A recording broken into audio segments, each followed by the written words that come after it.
shifter.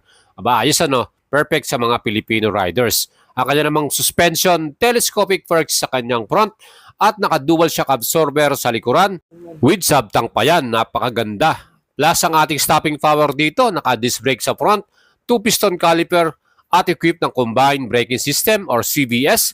Same sa ating likuran na brake, disc brake din 2-piston with combined braking system. Aba mga idol, panalo di ba? Ang tire niya sa harapan 170 by 14, 130/70 by 14 naman sa likuran. Parehong wide tires, maganda yan sa cornering. At ang ating makina, total displacement 180.4cc, 4 valves, liquid cool, fuel injected at CVT transmission. Ang lakas ng max power 17.3 at torque 15.7 Newton meters.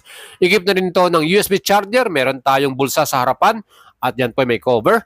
Meron din ito equipped na stop and start system at ang estimated price 95 to 100,000 pesos. Genuine